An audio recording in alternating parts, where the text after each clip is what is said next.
Hey, what's going on, everybody? My name is Mundane Matt. And a couple weeks ago, after Donald Trump was inaugurated, we had the Women's March. And I will fully admit that I, through joking, miscalculated how many people would actually show up and also how much media coverage they would get. They got a lot of media coverage. The pussy hats worked and everything. But there's another march being planned, and it's not the Women's March. In fact, this is one that I am genuinely curious to see how this whole thing turns out. And it's mostly because I'm fascinated by Juggalo culture. Yeah, you heard that correctly there, folks. So the Insane Clown Posse and their Juggalo army are planning on marching on Washington for Juggalo rights. I'm not even making that up. Actually, well, the rights are to be declassified as a gang.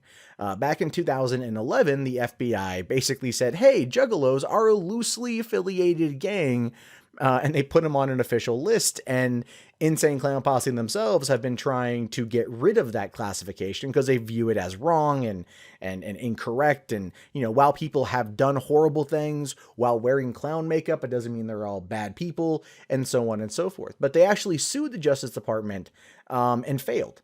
They failed to get the Justice Department to declassify Juggalos as a gang. So instead, what they've decided to do is put together this march for September 16th, 2017.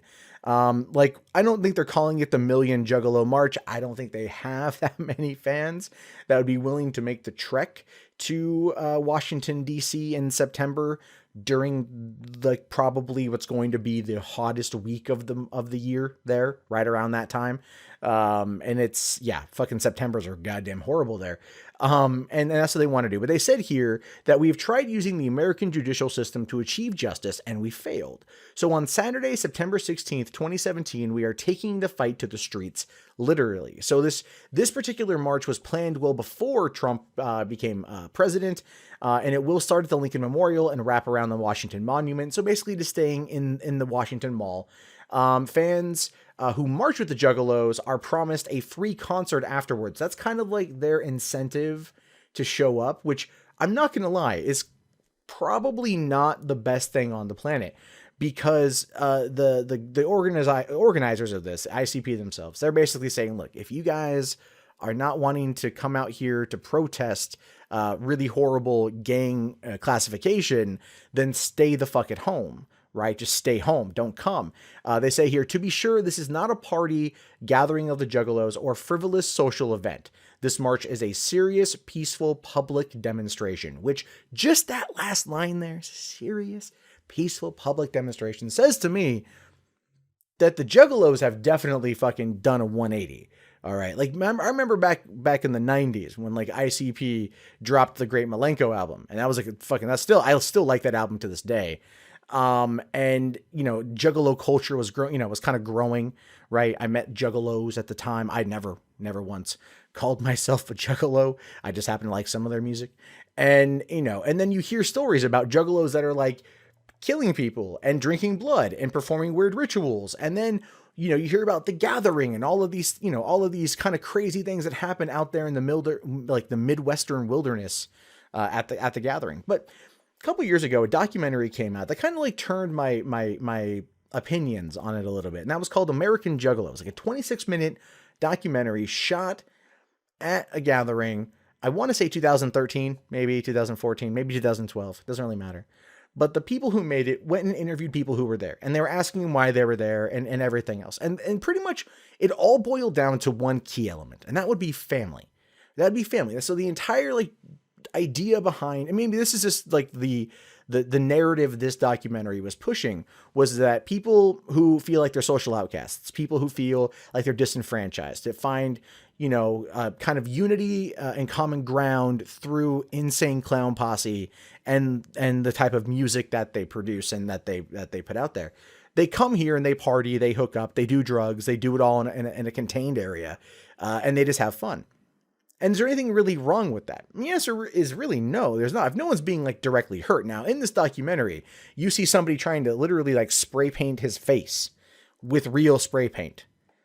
So these people do cause harm to themselves and others to an extent. That is, I think, not deniable. But ultimately, the vibe there was we're just here to hang out and chill and shit.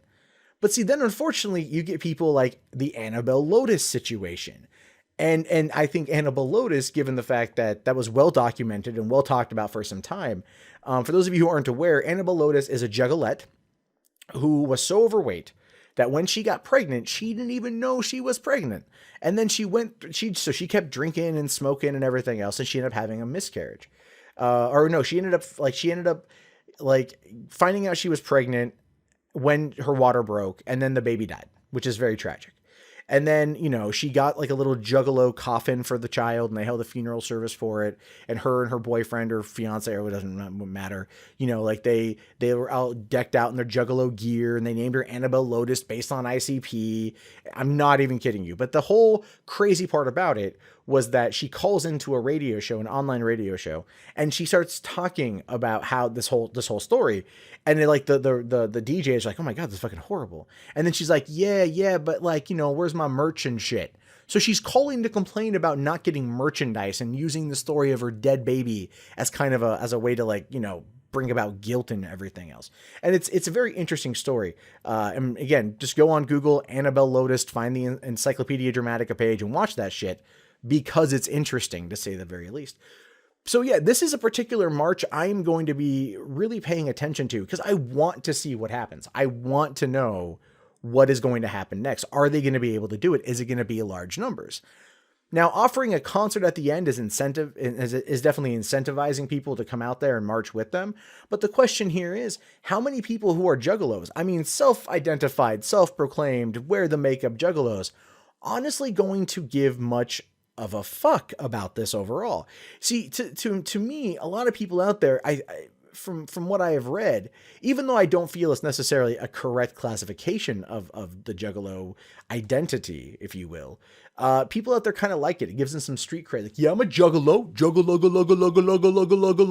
and I'm on the FBI's fucking gang list, bitch. Like, that sort of thing happens as well. So again, I'm wondering how many people out there are legitimately going to want to fight back against this, and how many people out there are going to use it as kind of street cred. Now, I understand why Violent J and Shaggy 2 Dope, why they want to go in there and protest this. They clearly, this is their brand. This is their livelihood. They don't want it classified as a gang, and it's probably impacted them financially.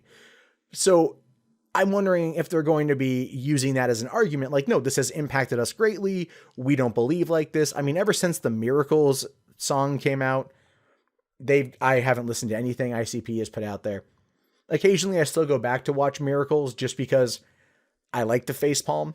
You know, it's like watching a train wreck. I just watch it to the magnets part, and then I turn it off because I'm like, that's as far as I can go.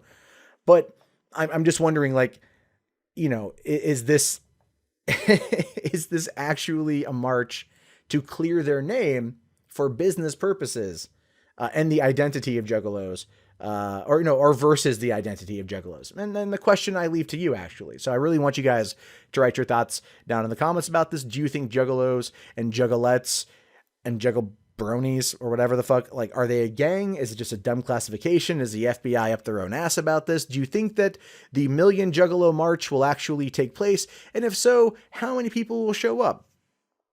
Honest question.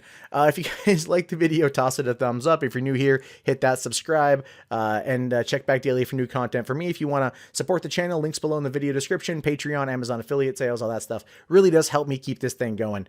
Anyway, guys, thank you so much for hanging out with me today. My name is Mundane Matt. Talk to you all later, and peace out.